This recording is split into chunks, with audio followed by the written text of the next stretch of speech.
اسے چاہیے کہ اس سے پہلے اپنے ناخن ترشوا لے اور اپنے بال کٹوا لے۔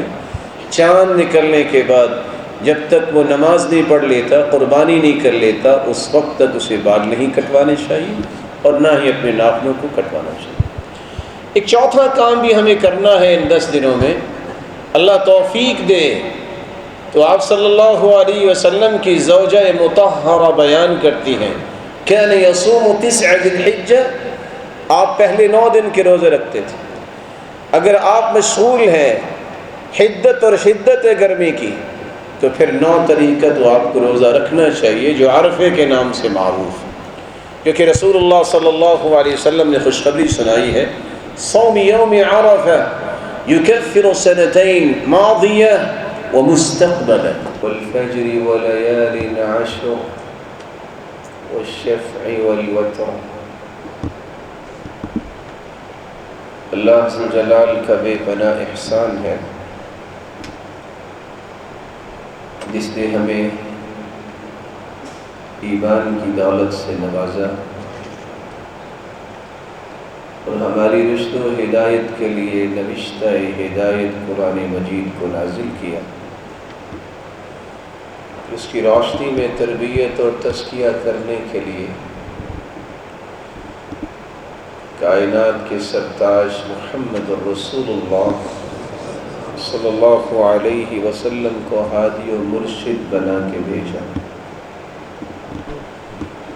اس ہستی کی تربیت یافتہ صحابہ کرام رضی اللہ عنہم و ارضاہم،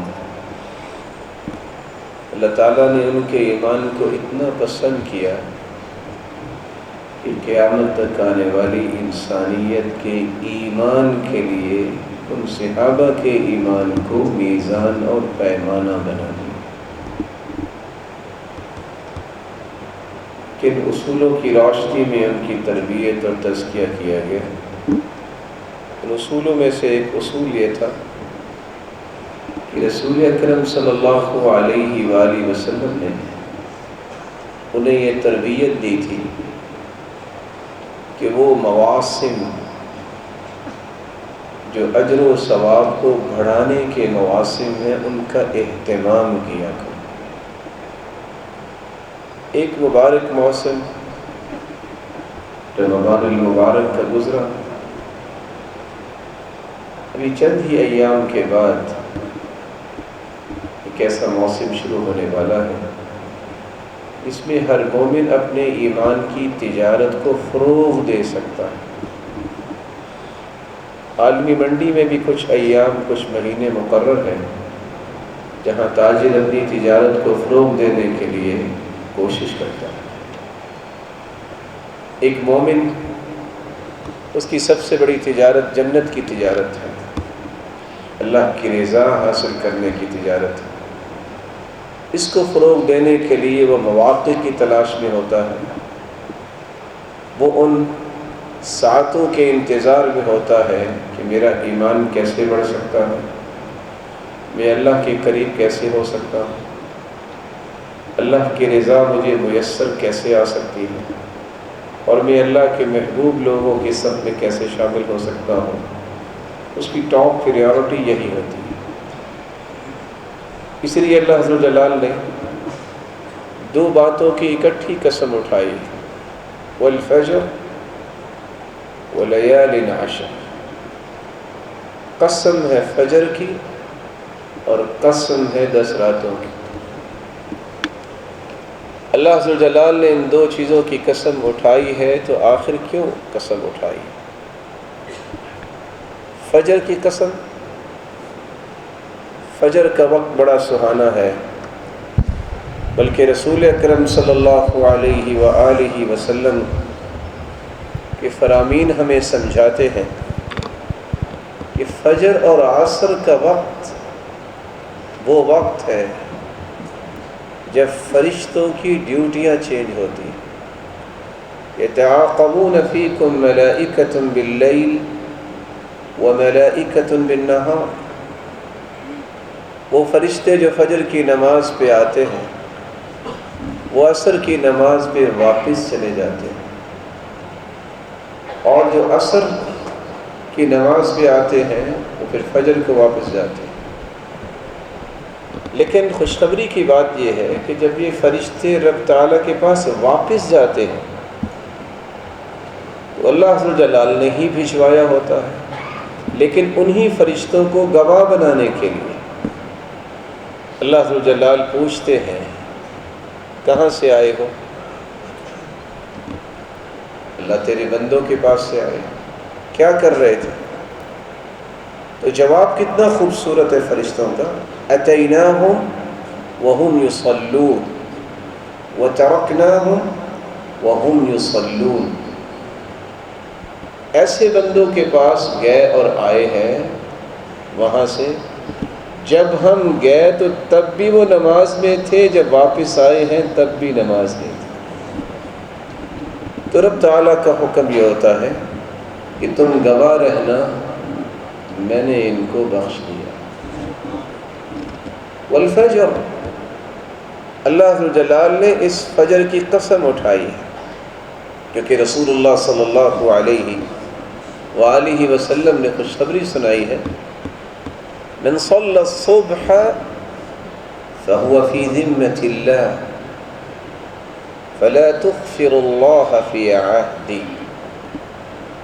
جو فجر کی نماز پڑھ لیتا ہے وہ اللہ کی ضمانت میں چلا جاتا ہے. اللہ کی ضمانت کو نہ توڑا کرو.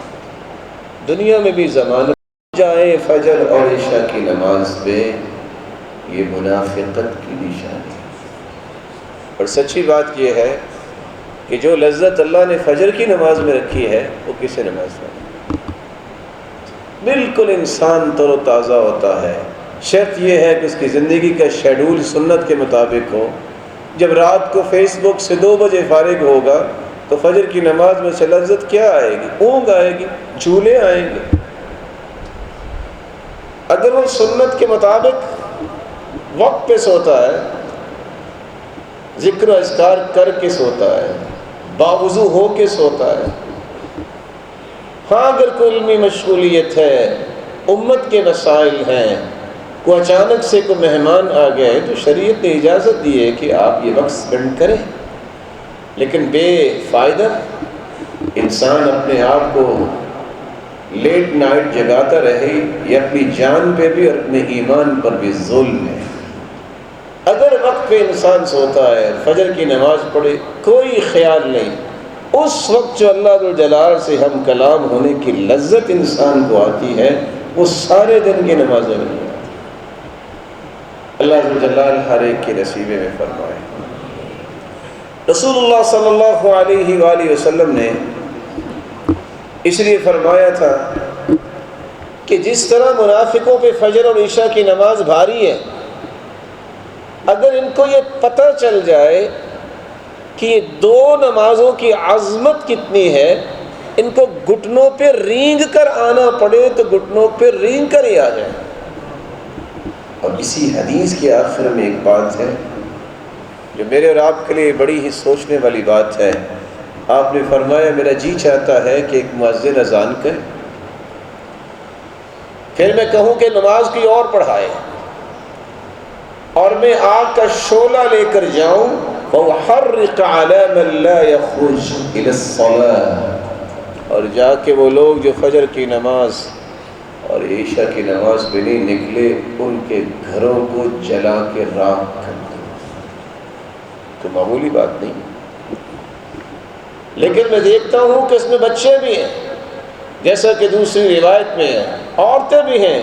بس اوقات اس وقت ان پہ نماز ضروری نہیں ہوتی کچھ ایام میں، بغیر میں میرا جی چاہتا ہے میں گھروں کو بھی جلا دوں اور ان کو بھی جلا دوں. رسول اللہ صلی اللہ علیہ وآلہ وسلم نے یہ بات سمجھائی ہے. والفجر، اللہ عز و جلال نے فجر کی کیوں قسم اٹھائی؟ اندھیرے کی نماز ہے.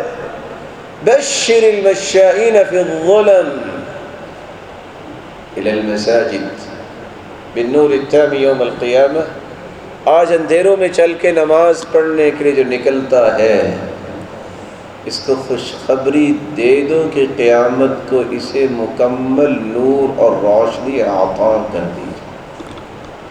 والفجر، اللہ تعالیٰ نے فجر کی قسم اٹھائی ہے، اس کا ایک سبب یہ بھی ہے، آپ صلی اللہ علیہ وسلم نے فرمایا لن یلج النار احد صلی قبل طلوع الشمس وقبل غروبها، یہ شخص جہنم میں نہیں جائے گا جو دو نمازوں کی پابندی کرتا ہے، فجر کی نماز اور عصر کی نماز، ان دونوں کو پابندی سے پڑھنے والا لن یلج النار، جہنم میں داخل نہیں ہوتا۔ اور اس سے بڑی خوشخبری اس کے لیے یہ ہے، صحیح بخاری کی روایت ہے، رسول اللہ صلی اللہ علیہ وسلم کے صحابی جریر بن عبداللہ البجلی بیان کرتے ہیں، ہم اللہ کے رسول صلی اللہ علیہ وسلم کے پاس بیٹھے ہوئے تھے،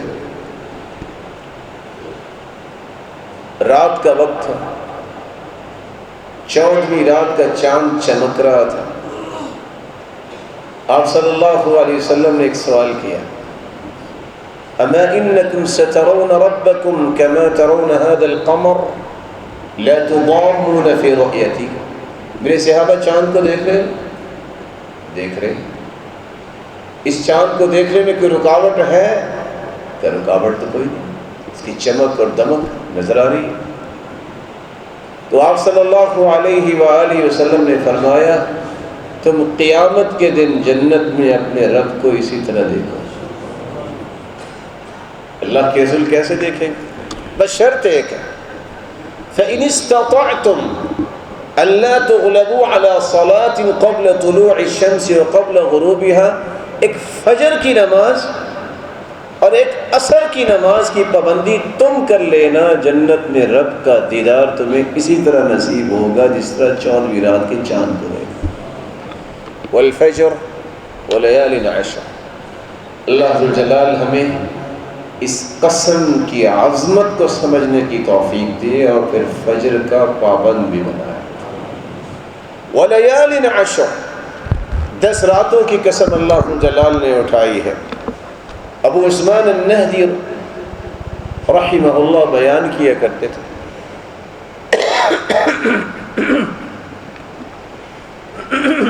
كانوا يعظمون 3 عشرات، سلف صالحین کا طریقہ یہ تھا، صحابہ، تابعین، تبع تابعین، کہ 3 عشروں کی بڑی عظمت سمجھتے تھے۔ العشر الاول من المحرم، والعشر الاول من ذی الحجہ، والعشر الاواخر من رمضان، رمضان کے آخری 10 دن، ذی الحجہ کے پہلے 10 دن اور محرم کے پہلے 10 دن۔ رسول اللہ صلی اللہ علیہ وآلہ وسلم نے صحابہ کرام کو جو بات سمجھائی، جس کی بابت سیدنا عبداللہ ابن عباس بیان کرتے ہیں کہ اللہ جلال نے جن 10 راتوں کی قسم اٹھائی ہے وہ کون سی 10 راتیں ہیں؟ ان اللیالی العشر التي اقسم اللہ بها هي لیالی العشر الاول من ذی الحجہ، یہ ذی الحجہ کے پہلے 10 دن کی راتیں ہیں جن کی قسم اللہ جلال نے اٹھائی ہے، کہ ان 10 راتوں کی قسم۔ راتیں تو سال میں اگر آج کل کا حساب کیا جائے تو 365 دن ہے، راتیں بھی ہیں، اور عربی مہینوں کے مطابق 356 دن بنتے ہیں، اس کی بھی راتیں۔ ان 10 دنوں کی راتوں کی قسم اٹھانے کی وجہ کیا ہے؟ رسول اللہ صلی اللہ علیہ وآلہ وسلم پر قرآن نازل ہوتا ہے، وَيَذْكُرُ اسْمَ اللَّهِ فِي أَيَّامٍ مَعْلُومَاتٍ عَلَى مَا رَزَقَهُم مِّن بَهِيمَةِ الْأَنْعَامِ، اللہ جلال نے بطور خاص ان کا تذکرہ کیا ہے قرآن مجید میں، جس میں اللہ جلال کے ذکر کو بلند کیا جاتا ہے، اللہ جلال کی کبریاء بیان کی جاتی ہے، اللہ جلال کی حمد و ثنا کی جاتی ہے، اللہ جلال کی توحید کو خالص کیا جاتا ہے۔ یہ 10 راتیں ذی الحجہ کی پہلی 10 راتیں، آپ صلی اللہ علیہ وآلہ وسلم نے اس لیے 3 الفاظ استعمال کیے ہیں 3 الگ الگ حدیثوں۔ پورے سال میں مومن جو عمل کرتا ہے سب سے افضل ترین عمل وہ ہے جو ان 10 دنوں میں کیا جائے۔ آپ کے الفاظ کیا ہے؟ ما من ایام العمل فیہن افضل من هذه العشر۔ پھر آپ نے دوسری حدیث میں فرمایا ما من عمل ازکی عند اللہ، پورے سال کے دنوں میں سب سے پاکیزہ ترین عمل جو ہے وہ ہے جو ان 10 دنوں میں کیا جائے۔ پھر آپ نے تیسرے الفاظ بیان کیے ما من ایام العمل الصالح فیہن احب الی اللہ من هذه الایام، سال کے تمام دنوں میں اعمال اللہ قبول کرتے ہیں، لیکن محبوب ترین عمل وہ ہے جو انسان ان 10 دنوں میں کرتا ہے۔ رسول اللہ صلی اللہ علیہ وآلہ وسلم نے صحابہ کو یہ بھی سمجھایا کہ اللہ جلال نے ان 10 راتوں کی قسم کیوں اٹھائی ہے۔ سلسلہ صحیح الجامع کی روایت ہے، ابھی اللہ نے کائنات کو پیدا نہیں کیا تھا، پوری دنیا جو قیامت تک پیدا کرنی تھی ان سب کی روحوں کو اللہ نے میدان عرفات میں بکھیر دیا اور ان سے وعدہ لیا الست بربکم، کیا میں تمہارا رب ہوں کہ نہیں؟ قالوا بلا، ساری مخلوق نے اقرار کیا کہ ہاں اے اللہ آپ ہمارے رب ہیں۔ یہ جو وعدہ لیا اپنی مخلوق سے وہ انہی 10 دنوں میں لیا، بلکہ رسول اللہ صلی اللہ علیہ وآلہ وسلم نے یہ بات بھی صحابہ کو سمجھائی۔ امام مجاہد نقل کرتے ہیں کہ اللہ جلال کے ساتھ ہم کلامی کے لیے گئے موسیٰ علیہ السلام 30 دن کے لیے، لیکن اللہ سے ہم کلام ہونے کی لذت کی کیا ہی بات ہے۔ وَوَاعَدْنَا مُوسَىٰ 30 لَيْلَةً فَأَتْمَمْنَاهَا ب10، اللہ نے 10 اور راتیں بڑھا دی۔ ذوالقعدہ کا پہلا مہینہ تھا 30 راتیں، تو 10 راتیں جو بڑھائی تھی وہ یہی ذوالحجہ کی 10 راتیں تھیں۔ وَلَيَالٍ عَشْرٍ، اللہ ذوالجلال نے ان 10 راتوں کی قسم کیوں اٹھائی ہے؟ اسلامی احکامات کو اللہ نے مکمل کیا تو کب؟ انہی 10 دنوں میں۔ یہودی سیدنا عمر کے پاس آئے اور آ کے کہتے ہیں کہ آپ کے قرآن میں کیسی آیت نازل ہوئی ہے، اگر کہیں یہودیوں پہ نازل ہو جاتی نا تو ہم تو اس دن کو عید بنا لیتے جس دن یہ آیت نازل ہوئی تھی۔ تو سیدنا عمر بن خطاب نے پوچھا وہ کون سی آیت ہے؟ قال یوم اکملت لکم دینکم واتممت علیکم نعمتی، یہ آیت نازل ہوئی ہے، اتنی بڑی آیت ہے کہ دین مکمل ہو گیا ہے، اب اس میں کسی بھی اضافے کی ضرورت نہیں۔ تو سیدنا عمر رضی اللہ تعالیٰ نے جواب دیا کہ میں جانتا ہوں عرفے کا دن تھا، عصر کے بعد اللہ کے رسول اونٹنی پر بیٹھے ہوئے تھے، صحابی نے مہار پکڑی ہوئی تھی، تب یہ آیت نازل ہوئی آپ کی وفات سے 81 دن پہلے، اور یہ ہمارے لیے عید کا دن ہی ہے۔ الحج عرفہ، مومن کی سب سے بڑی عید یہ ہے جس دن جہنم سے آزاد ہو جائے، اور اللہ جلال سب سے زیادہ عرفے کے دن لوگوں کو جہنم سے آزاد کرتے ہیں۔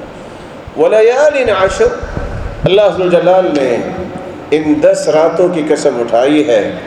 اس کا سبب یہ بھی ہے کہ ان 10 راتوں میں اللہ جلال نے ایسے اعمال ان 10 دنوں میں جمع کر دیے ہیں جو پورے سال میں جمع نہیں ہوتے۔ آپ سارا سال نماز تو پڑھ سکتے ہیں، پڑھنی بھی چاہیے، صدقہ بھی کر سکتے ہیں، آپ روزہ بھی رکھ سکتے ہیں کیونکہ رمضان اس سے پہلے، لیکن ان 10 دنوں میں ایک چیز کا اضافہ ہوتا ہے جو سال میں کبھی نہیں آپ کر سکتے، آپ حج کر سکتے ہیں۔ اس لیے امام ابن حجر عسقلانی رحمۃ اللہ علیہ جو صحیح بخاری کی شرح لکھنے والے ہیں وہ بیان کرتے ہیں والذی یظہر ان السبب فی امتیاز 10 ذی الحجہ لمكان اجتماع أمهات العبادة فيه وهي الصلاة والصدقة والحج ولا يتأتى ذلك في غيره۔ جو سمجھ میں آتا ہے وہ یہ ہے کہ اللہ جلال نے ان 10 راتوں کو جو فضیلت دی اور قسم اٹھائی ہے، اس کا سبب یہ ہے کہ تمام بڑی عبادتوں کو ان 10 دنوں میں جمع کر دیا ہے۔ نماز ہے، روزہ ہے اور صدقہ ہے، اور اس کے ساتھ حج کو بھی انہی دنوں میں رکھ دیا۔ اب سوال یہ ہے کہ اللہ جلال نے تو 2 چیزوں کی قسم اٹھائی ہے، ایک مسلمان کی ذمہ داری کیا ہے، مجھے یہ 10 دن گزارنے کیسے چاہیے؟ اللہ نے فجر کی بھی قسم اٹھائی، تو پہلا کام تو مجھے یہ کرنا چاہیے کہ یہاں اٹھنے سے پہلے یہ عہد کرنا چاہیے کہ میں زندگی میں فجر میں سستی نہیں کروں، اور یہی انسان کی بلندی اور عظمت کی دلیل ہے کہ وہ ہر روز اللہ نے اسے صحیح سلامت جو ہے بیدار کیا ہے، تو سب سے پہلے اس خالق کے سامنے جھکے جس نے اسے سینکڑوں کیا ہزاروں نعمتوں سے نواز رکھا۔ اللہ نے اگر دوسری قسم اٹھائی ہے 10 دنوں کی، تو ان 10 دنوں کو کیسے گزارے؟ سب سے پہلا کام یہ کرنا چاہیے، سچی بات ہے جو آج بھول گئے ہم کہ یہ بھی کام ہے، جب چاند نظر آئے تو دعا کرنی چاہیے۔ اور حیرانگی کی بات ہے کہ آج 100 میں سے کتنے لوگوں کو یہ دعا یاد ہے؟ یعلمون ظاہرا من الحیات الدنیا وہم عن الآخرۃ ہم غافلون۔ قرآن کہتا ہے دنیا کی زندگانی کی وہ مائکرو ڈیٹیلز یہ جانتے ہیں کہ آپ سن کے عاشش کرتے ہیں، لیکن آخرت کے بارے میں کوئی فکر نہیں۔ اللہ کے رسول نے سکھایا یہ ہے کہ جب چاند نظر آئے، ہمیں زیادہ سے زیادہ چاند کی امید ہوتی ہے، تو کب؟ عید کب آئے گی ذرا چاند دیکھیں، بڑے شد و مت سے دیکھتے ہیں، اس وقت بھی عید کی خوشی میں نعرے تو لگ جاتے ہیں، دعا پھر بھی سارے نہیں پڑھتے۔ لیکن میں یہ آپ کے دل میں محبت اور احترام سے یہ بات اتارنا چاہتا ہوں کہ اگر یہ 7 دعائیں میں اور آپ چاند کو دیکھ کے مانگ لیں اور کر لیں، تو میری اور آپ کی زندگی میں اثر کیا مرتب ہوگا۔ آپ صلی اللہ علیہ وسلم نے فرمایا، جامع ترمذی کی روایت ہے، کان اذا رأى الہلال، آپ جب چاند کو دیکھتے تو یہ کہتے، اللہم اہلہ علینا بالیمن والایمان والسلامۃ والاسلام ربی وربک اللہ۔ یا اللہ یہ چاند جو نکلا ہے تیرے حکم سے نکلا ہے، اس چاند کو ہمارے لیے برکت کا باعث بنا، ہمارے ایمان کی مضبوطی کا باعث بنا، سلامتی کا پیغام بنا، اور اسلام کی بلندی کا پیغام بنا۔ 4 دعائیں، اور دوسری روایت کے الفاظ ہیں، والتوفیق لما تحب وترضى، اے اللہ اس چاند اس پورے مہینے میں اس عمل کی توفیق عطا فرمانا جس سے تو راضی ہو جائے، جو تیرے لیے پسندیدہ عمل۔ اور تیسری روایت کے الفاظ ہیں، غیر ضالین ولا مضلین، اے اللہ اس چاند کے طلوع ہونے کے بعد نہ ہمیں گمراہ ہونے دینا اور نہ ہی ہم کسی کی گمراہی کا سبب بنے۔ اللہ جانتا ہے اگر یہ ساری دعائیں کرنے والوں کے حق میں قبول ہو جائیں، پورے مہینے میں برکتیں اس کے قول، اس کے عمل، اس کی سوچ، اس کے نظریے، اس کے کام، اس کے گھر بار میں، اس کے خاندان میں، اس کے کاروبار میں، دعا ہے کہ اللہ برکتوں سے محروم نہ کر، اس کے ایمان میں اضافہ، ایمان نہ کم ہو، کسی قسم کا دکھ اور غم اور پریشانیاں اس پہ حاوی اور مسلط اور غالب نہ ہوں، سلامتی والا یہ مہینہ ہو اور اسلام کی عظمت والا مہینہ ہو۔ اللہ اس عمل کی توفیق دینا جس سے تو راضی ہو جائے اور تیرے لیے پسندیدہ بن جائے، اور پھر یا اللہ ہمیں گمراہ نہ ہونے دینا، اور نہ ہی اے اللہ ہمیں کسی کی گمراہی کا سبب بنانا۔ زندگی اور آخرت کی خیر و برکت کو یہ تینوں حدیثوں نے جمع کر دیا ہے۔ اللہ ہمیں یہ دعائیں یاد کرنے کی بھی توفیق دے، اور پھر چاند کو دیکھ کے پڑھنے کی بھی توفیق۔ رسول اللہ صلی اللہ علیہ وآلہ وسلم نے ایک دوسرا کام بھی سمجھایا ہے، جو ہی چاند نظر آ جائے تو کیا کرنا چاہیے؟ فَأَكْثِرُوا فِيهِنَّ مِنَ التَّهْلِيلِ وَالتَّكْبِيرِ وَالتَّحْمِيدِ۔ چاند جب نظر آ جائے تو 3 کلمات تو میری زبان کا حصہ بن جانا چاہیے، لا الہ الا اللہ، اللہ اکبر، الحمدللہ۔ رسول اکرم صلی اللہ علیہ وسلم نے فرمایا، جو اللہ اکبر کہہ دیتا ہے، یہ کوئی معمولی کلمہ نہیں ہے، رب کی کبریائی کا کلمہ ہے۔ دنیا کے جتنے بھی میرز ہیں اکٹھے ہو جائے تو زمین اور آسمان کا خلا اس کو میئر نہیں کر سکتے۔ اللہ اکبر پڑھنے والا اتنا خوش نصیب ہے کہ زمین و آسمان کا خلا اس کے کہنے پر اس کے لیے نیکیوں سے بھر دیا جاتا ہے۔ الحمدللہ ان دنوں میں کثرت سے کہے، ایک ترازو قائم ہوگا قیامت کے دن۔ آثار بتاتے ہیں کہ اتنا بڑا ترازو ہوگا کہ اگر ایک پلڑے میں 7 آسمان اور 7 زمینیں رکھ دیں تو پھر بھی وہ پلڑا بھرے گا نہیں۔ لیکن صحیح مسلم کی روایت بتاتی ہے کہ بندہ مومن اگر خوشی سے الحمدللہ کہہ دے تو قیامت کے دن دیکھے گا اس ترازو کے دونوں پلڑے نیکیوں سے اس کے لیے لبالب بھرے ہوئے ہوں۔ لا الہ الا اللہ، یہ کتنی عظمت کے کلمات ہیں۔ لا الہ الا اللہ یہ واحد کلمہ ہے، دنیا کے کلمات تلاش کر لیں کیونکہ یہ اخلاص اور توحید کا کلمہ ہے۔ اگر آپ یہ پڑھ رہے ہوں تو انسان کے ہونٹ بھی حرکت نہیں کرتے، یہ واحد کلمہ ہے۔ یہی وہ بنیاد ہے ایک مومن کی، ابتدا بھی اور انتہا بھی توحید پہ ہونی چاہیے۔ اور رسول اللہ صلی اللہ علیہ وآلہ وسلم نے اسی کے بارے میں خوشخبری دی تھی کہ من کان آخر کلامہ لا الہ الا اللہ دخل الجنہ، اس کے آخری کلمات لا الہ الا اللہ ہوں گے دنیا سے جاتے ہوئے یہ جنتی مہمان ہو۔ اور اس سے بڑی بات، ما اہل محل قط الا بشر، جس بندے نے بھی لا الہ الا اللہ کہا ہے اس کو فرشتے خوشخبری سناتے ہیں۔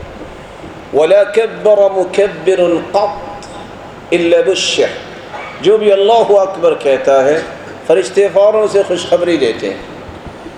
رسول اکرم صلی اللہ علیہ وسلم سے سوال کیا گیا، صحیح الجامع کی روایت ہے، یا رسول اللہ بالجنہ، جو لا الہ الا اللہ کہتا ہے، اللہ اکبر کہتا ہے، اس کو خوشخبری فرشتے جنت کی دیتے ہیں؟ قال نعم، جس زبان سے یہ مبارک کلمات نکلتے ہیں اللہ کے نورانی فرشتے اس کو جنت کی بشارت سنا دیتے ہیں۔ رسول اللہ صلی اللہ علیہ وآلہ وسلم نے یہ جو حکم دیا ہے، جو دوسرا کام مجھے اور آپ کو کرنا ہے، جب چاند نکل آئے تو پھر ہمیں تکبیرات پڑھنی چاہیے۔ اللہ اکبر اللہ اکبر، لا الہ الا اللہ واللہ اکبر، اللہ اکبر وللہ الحمد۔ ایک تیسرے کام کا حکم ہے کہ جب چاند نکل آئے، وَأَرَادَ أَن يُضَحِّيَ وَأَرَادَ أَحَدُكُمْ أَن يُضَحِّيَ، جو قربانی کرنا چاہتا ہے اسے چاہیے کہ اس سے پہلے اپنے ناخن ترشوا لے اور اپنے بال کٹوا لے۔ چاند نکلنے کے بعد جب تک وہ نماز نہیں پڑھ لیتا، قربانی نہیں کر لیتا، اس وقت تک اسے بال نہیں کٹوانے چاہیے اور نہ ہی اپنے ناخنوں کو کٹوانا چاہیے۔ ایک چوتھا کام بھی ہمیں کرنا ہے ان 10 دنوں میں، اللہ توفیق دے تو آپ صلی اللہ علیہ وسلم کی زوجہ مطہرہ بیان کرتی ہیں، کان یصوم 9 ذی الحجہ، آپ پہلے 9 دن کے روزے رکھتے تھے۔ اگر آپ مشغول ہیں حدت اور شدت گرمی کی تو پھر 9 طریقہ تو آپ کو روزہ رکھنا چاہیے، جو عرفے کے نام سے معروف ہے، کیونکہ رسول اللہ صلی اللہ علیہ وسلم نے خوشخبری سنائی ہے، صوم یوم عرفہ یکفر سنتین ماضیہ ومستقبلہ، ایک دن کا روزہ 2 سال کے گناہوں کی بخشش کا باعث بن جاتا ہے۔ ہو سکتا ہے کہ کوئی سوال کرے کہ عرفے کے دن کا مطلب کیا ہے؟ حاجی جب عرفات میں ہوں گے تو حاجی تو روزہ نہیں رکھتے۔ آپ جہاں بھی رہ رہے ہیں وہاں عرفہ جو ہے 9 تاریخ کو ہوتا ہے، تو آپ کو اپنے مطالعہ کے اعتبار سے 9 تاریخ کا روزہ رکھنا چاہیے۔ اور اگر کوئی ضد کرتا ہے کہ نہیں جب حاجی عرفے میں ہوں گے تو تب رکھیں گے، اس پیارے اور محترم بھائی سے گزارش کیجیے کہ اس وقت دنیا کا نظام بڑا آسان ہو گیا ہے اللہ کی توفیق سے، تو جس دن آپ چاہتے ہیں کہ اس دن روزہ رکھا جائے تو یاد رکھیے گا کتنے ملکوں میں عید ہو رہی ہوگی، وہ تو محروم ہو گئے، کتنے ملکوں میں رات ہوگی۔ تو جس طرح ہر ملک جو ہے، ہر مطلع جو ہے اپنے اپنے مطالعے کے اعتبار سے روزہ رکھتا ہے اور عید مناتا ہے، اسی طرح اس کو 9 تاریخ کو روزہ رکھنا چاہیے۔ شام کتنا کو دور ہے مکہ سے، وہاں اگر جمعے کو روزہ رکھا صحابہ نے تو مدینہ میں ہفتے کو رکھا، جیسا کہ روایت بیان کرتی ہے۔ اس میں کوئی پریشانی والی بات نہیں، آپ جہاں بھی ہیں 9 تاریخ کا روزہ رکھیں اور اللہ ذوالجلال کے پیغمبر کی بیان کردہ اس عظمت کو حاصل کریں۔ جو سال گزر چکا، جو جاری ہے، دونوں سالوں کی گناہوں کی معافی اللہ ذوالجلال عطا کر دیں۔ ایک چوتھا کام بھی کرنے والا ہے جو آپ نے رمضان میں بہت اچھا کیا، پھر موقع ہے اس کو کیجیے۔ قرآن کی تلاوت کو دوبارہ سے شروع کر لیجیے۔ کتنا وہ سہانا وقت تھا کہ ہر شخص قرآن پکڑ کے بیٹھا ہوتا تھا۔ مومن کی یہی زندگی ہے کہ وہ تڑپتا ہے کہ وہ کون سی مبارک گھڑیاں ہوں کہ اللہ کا قرآن میرے ہاتھ میں آ جائے، میری زبان پہ جاری ہو جائے۔ رسول اللہ صلی اللہ علیہ وآلہ وسلم کے صحابی سے کہا کرتے تھے، جس بندے کو یہ خوشی ہے کہ اللہ اور اس کے رسول سے محبت کرے، اس کی یہ خوشی کا اظہار کیسے ہوگا؟ فَلْيَقْرَأْ فِي الْمُصْحَفِ، وہ مصحف یعنی قرآن کو کھول کے پڑھ رہا ہو، سمجھ جائیں گے کہ اس کے دل میں خوشی ہے کہ اللہ اور اس کے رسول سے سچی محبت کرے۔ اللہ ذوالجلال کا محبوب بننے کا سب سے آسان طریقہ جو ہے وہ قرآن مجید کی تلاوت ہے۔ سہل ابن عبداللہ التستری کہا کرتے تھے، علامت حب اللہ علامت القرآن، علامت حب القرآن۔ جو بندہ یہ دعویٰ کرے میری اللہ سے بڑی سچی محبت ہے، اس کی محبت کی دلیل کیا ہے؟ وہ قرآن سے محبت کرتا ہے۔ جس بندے کا یہ دعویٰ ہے کہ وہ قرآن سے سچی محبت کرتا ہے، اس کی دلیل کیا ہے؟ وہ اللہ کے رسول سے سچی محبت کرے گا۔ جس بندے کا یہ دعویٰ ہے کہ اللہ کے رسول سے سچی محبت کرتا ہے، وہ اللہ کے رسول کے طریقوں اور سنتوں سے محبت کرتا ہو۔ اللہ تعالیٰ ایسی محبت ہم سب کو نصیب فرمائے۔ تو آپ ان 10 دنوں میں ایک ترتیب بنا سکتے ہیں، کم از کم ان 10 دنوں میں تو قرآن ختم ہونا چاہیے۔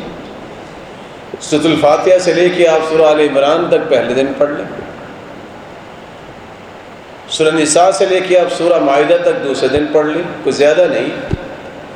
تیسرے دن آپ سورہ انعام سے توبہ تک لے جائیں، سورۃ یونس سے لے کے سورۃ اسراء تک آپ 4 دن تک پہنچ سکتے۔ 5ویں دن آپ سورۃ کہف سے سورۃ نور تک لے جائیں، اور 6ٹھے دن سورۃ فرقان سے سورۃ فاطر تک چلے جائیں، اور سورۃ یاسین سے لے کے حدید تک 7ویں دن، اور 8ویں دن آپ کا قرآن مکمل ہو سکتا ہے۔ 9واں دن جس دن آپ نے روزہ رکھنا ہے، کثرت سے دعائیں کریں۔ یہ ایسا دن ہے جتنی بھی دعائیں کر لے کم ہے۔ اور 10ویں دن بلا شبہ آپ نے قربانی کرنی ہے اور اس کے مسائل، تو اللہ ذو الجلال ہم سب کو توفیق سے نوازے۔ رسول اللہ صلی اللہ علیہ وآلہ وسلم کے بتائے ہوئے اذکار کا یہ موقع ہے کہ ان 10 دنوں میں کثرت سے ذکر کیجئے۔ چلتے پھرتے آپ کی زبان پہ الفاظ ہونے چاہیے، سبحان اللہ والحمد للہ ولا الہ الا اللہ واللہ اکبر ولا حول ولا قوة الا باللہ، اور دیگر اذکار جو آپ کو یاد ہوں۔ رسول اللہ صلی اللہ علیہ وآلہ وسلم نے یہ بھی صحابہ کو سمجھایا ہے کہ ان 10 دنوں میں تو کم از کم نوافل جو ہیں ان کے بارے میں اپنے دل کو راضی کیجیے۔ کتنے لوگ ہیں جو روزانہ کی نماز کی پابندی کے ساتھ 12 سنتوں کی پابندی بھی کرتے ہیں؟ 25 سال بلکہ 35 سال نوکری کرنے والے مکان نہیں بنا پاتے، قبر پہلے بن جاتے۔ حدیث یہ کہتی ہے کہ 12 رکعتیں پڑھ لو، 4 ظہر سے پہلے، 2 ظہر کے بعد، 2 مغرب کے بعد، 2 عشاء کے بعد، 2 فجر سے پہلے، اللہ جنت میں گھر بنا دے گا۔ کتنے ہیں جو اس بات کی پابندی کرتے ہیں کہ 2 رکعتیں فجر کی نماز با جماعت پڑھنے کے بعد اللہ کے ذکر میں مشغول ہو جائیے، جب سورج نکل آئے اس کے بعد 2 رکعتیں اٹھ کے پڑھ لو، حج عمرے کا ثواب مل جائے گا۔ کتنے ہیں جو نماز چاش پڑھتے ہیں، 2 4 6 8، 2 پڑھ لیں تو 360 جوڑوں کا صدقہ ادا ہو جائے گا، 4 پڑھ لیں تو اللہ ذوالجلال کا فرمان ہے، حدیث قدسی ہے، میرے بندے تو 4 رکعتیں صبح کے شروع میں پڑھ لو، سارا دن میں تمہیں کافی ہو جاؤں۔ کتنے ہیں جو اس بات کو سمجھتے ہیں؟ من صلى 4 قبل الظهر و4 بعدها حرمه الله على النار، 4 ظہر سے پہلے اور 4 ظہر کے بعد جو پڑھ لے اس انسان کو اللہ جہنم پر حرام قرار دے۔ یہ موقع ہے۔ رحم اللہ امرأ صلی 4 قبل العصر، عصر سے پہلے 4 رکعتیں جو پڑھتا ہے اللہ کی رحمت کا حقدار بن جاتا ہے۔ اگر ثابت قدمی سے پڑھتا رہتا ہے تو ہر روز جنت میں اس کا گھر بنا دیا جاتا ہے۔ عشاء کی نماز کے بعد 2 رکعتیں پڑھتے ہیں تو عشاء کی نماز کے بعد 4 اکٹھی پڑھ لے، جیسا کہ آپ نے 4 رکعتیں پڑھی ہیں فرض کی، تو ایسے آپ کو اجر ملے گا جیسے آپ نے لیلۃ القدر میں 4 رکعتیں پڑھی ہیں۔ تو ان 10 دنوں میں یہ سارے کام آپ کیجئے تاکہ آپ کی عادت بنے اور یہ بلند درجات جو اللہ کے رسول نے بیان کر رکھے ہیں ان میں حصے دار بن جائے۔ کوشش کریں کہ آپ کو ان 10 دنوں میں اگر موقع ملے تو خیر خواہی کریں۔ اور اجر و ثواب کتنا ہے؟ 10 دن کی اعتکاف ہوتی ہے، اعتکاف بھی مہینے کی ہو اور ہو بھی مسجد نبوی میں، اور اعتکاف کرنے والے ہوں محمد رسول اللہ۔ ساری دنیا کی اعتکاف جمع کر لی جائے تو محمد کریم کی اعتکاف کا مقابلہ نہیں کر سکتا۔ اللہ کے رسول فرماتے ہیں 1 مہینہ مسجد نبوی میں میں اعتکاف کروں، اس سے زیادہ عمل مجھے اچھا ہی لگتا ہے کہ کسی مسلمان کی جائز ضرورت کو پورا کرنے کے لیے میں اس کے ساتھ جاؤں۔ اللہ ذوالجلال کی رضا کے لیے خیر خواہی کو ان 10 دنوں میں قائم کیجیے، صدقہ کیجیے۔ 6 10 قربانیاں کرنے والے کبھی اس پیغام کو بھی سمجھیں، قسم رسول اللہ صلی اللہ علیہ وسلم ضحایا بین اصحابی، اللہ کے رسول نے اپنے صحابہ میں قربانیاں تقسیم کی۔ اس خاندان کو اللہ نے مال و دولت سے نوازا ہے، کبھی تو یہ پروجیکٹ بنائے کہ اس سال میں 10 نہیں کروں گا، میں 5 کر لوں گا، 5 قربانیاں ان کو تقسیم کروں گا جنہوں نے آج تک قربانی نہیں کی۔ یہ سنت نہیں ہے، اس کا بھی اہتمام کیجیے۔ رسول اللہ صلی اللہ علیہ وآلہ وسلم نے ایک کام یہ بھی بتایا ہے کہ جب 10 تاریخ آئے گی تو آپ نے قربانی کرنی۔ قربانی کرنی کس لیے ہے؟ صرف رب کی رضا کے لیے۔ گوشت تو آپ کو ملے گا، فخر کے لیے نہیں۔ مہنگی قربانی اس نیت سے لینا کہ لوگ کہیں واہ کیا مال ہے، مالی نمائش، یہ قربانی کی شرط نہیں۔ قربانی آپ کریں رب کی رضا کے لیے۔ ایک جانور بھی پورے گھر کی طرف سے ہو سکتا ہے، چاہے تو اللہ نے استطاعت دی تو 100 بھی کر سکتے ہیں، لیکن فخر کے لیے ایک ہی قربانی آپ کے لیے کچھ فائدے والی نہیں ہوگی۔ رب کی رضا کے لیے کریں۔ رسول اللہ صلی اللہ علیہ وآلہ وسلم نے اس لیے فرمایا تھا جس کے پاس طاقت ہے پھر بھی قربانی نہیں کرتا فلا یقربن مصلانا، وہ عید پڑھنے نہ آئے۔ لیکن آپ نے کچھ وضاحتیں دی ہیں کہ قربانی کرنی ہے تو اپنی ملکیت کی قربانی کریں. یہ چھین کر دھوکے سے خرید کر قربانی کی گئی گوشت ہوگا، قربانی نہیں ہوگا. قربانی وہ کرے جس کو شریعت نے مقرر کیا ہے. لا تذبحوا الا مسن، وہ جانور جس کے 2 دانت ٹوٹ جائے وہ قربانی کیجیے. پھر آپ نے بعد میں اجازت دے دی کہ جزا بھی کر سکتے ہیں. بکری اور بکرا اس کے بارے میں یہ سنت ہے کہ جب تک 2 دانت نہ ٹوٹے وہ جتنا بھی وزنی ہو جائے اس وقت تک قربانی نہیں ہوگی. لیکن اگر آپ نے بھیڑ مذکر یا مؤنث خریدی ہے یا پالی ہے، 1 سال کا ہو جائے تو کر لیں، 2 سال کی گائے ہو جائے تو کر لیں، 5 سال کا اونٹ مذکر مؤنث ہو جائے تو کر لیں. لیکن ساتھ فرمایا کہ 4 عیوب کا خیال رکھیے. ایسا لنگڑا جانور کہ جس کا لنگڑا پن ظاہر ہے قربان نہ کیجیے. گوشت تو کھا لیں گے، قربانی نہیں ہوگی. ایسا کانا جانور کہ جس کا کانا پن ظاہر ہے قربانی نہ کیجیے. ایسا جانور بیمار جس کی بیماری ظاہر ہے وہ اٹھ کے چل ہی نہیں سکتا. اور ایسا جانور جس کو دماغی مسئلہ ہے، دائیں چلائیں بائیں چلتا ہے، قربانی نہیں ہو کیا گوشت کھا سکتے ہیں. رسول اللہ صلی اللہ علیہ وسلم نے فرمایا ان شرائط کا خیال رکھنا. آپ قربانی خود بھی کر سکتے ہیں، کسی سے بھی کروا سکتے ہیں.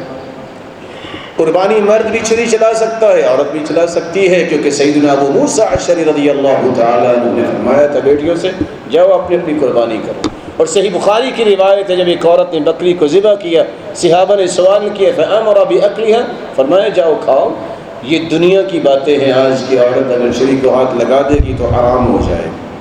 رسول اللہ صلی اللہ علیہ وسلم نے یہ تلقین بھی فرمائی کہ اس کی جھولیں جانوروں کی اور اس کی کھالیں یہ مسکینوں کا حق ہے، جیسے کہ صحیح مسلم کی روایت. آپ کے سامنے ایک نہیں 10 بینرز ہوں گے. کوئی ہاسپٹل کی بات کرے گا، کوئی تنظیم اور تحریک کی بات کرے گا، کوئی مدرسے کی بات کرے گا. مومن کا کام یہ ہے محمد مصطفیٰ کی بات کو سمجھنا. مسکینوں کا حق ہے، یہ مسکینوں تک پہنچائیے.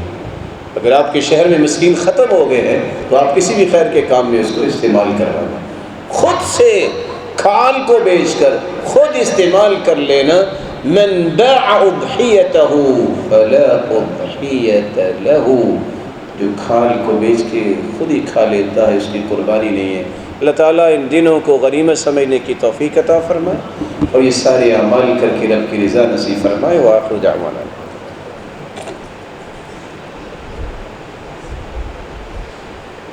الحمد للہ حمدا كثيرا طيبا مباركا فيه. الحمد لله على إحسانه والشكر له على توفيقه وامتنانه. أما بعد فأعوذ بالله من الشيطان والفجر وليال عشر. آپ نے سنا کہ اللہ نے فجر کی قسم اٹھائی اور 10 راتوں کی قسم اٹھائی. میں صرف خوشخبری سنانا چاہتا ہوں آپ بھائیوں میں سے ان بھائیوں کو جن کے دل میں بہت تڑپ ہے کہ وہ حج کریں. میری دعا ہے کہ اللہ ان کی تڑپ کو پورا فرمائے. لیکن اسلام کی خوبصورتی یہ ہے کہ جو شخص حج نہیں کر سکا اس کا مطلب یہ نہیں ہے کہ وہ حج سے محروم رہے گا. جس کے پاس استطاعت نہیں مالی وہ حج کر سکتا ہے، اجر لینا ہے. کیسے حج کر سکتا ہے؟ رسول اکرم صلی اللہ علیہ وسلم نے اس کے طریقے بیان کیے ہیں. جو شخص گھر سے نکلتا ہے، پیدل نکلتا ہے، باوضو ہو کے نکلتا ہے، فرض نماز آ کے پڑھتا ہے. صحیح الجامع کی روایت من مشى الى صلاة مکتوبہ فی جماعہ، جماعت کے ساتھ نماز پڑھتا ہے، فہی کحج، اللہ جلال اس کو حج کا ہی ثواب دیتا. دوسرا طریقہ یہ ہے جو انسان باوضو ہو کے نکلتا ہے، مسجد میں آ کے باجماعت نماز پڑھتا ہے، لیکن نیت کرتا ہے کہ میں نے کچھ سیکھنا ہے. لا یرید الا ان یتعلم فیہ او یعلمہ، کچھ سیکھ کے جانا ہے، کچھ سکھانا ہے. فاجرہ کاجر الحاج المحرم، اللہ اسے اتنا ہی اجر عطا کرتے ہیں جتنا حاجی حج کرنے گیا احرام بن کے اور حج کر کے واپس۔ ایک تیسرا طریقہ بھی ہے، رسول اللہ صلی اللہ علیہ وآلہ وسلم نے فرمایا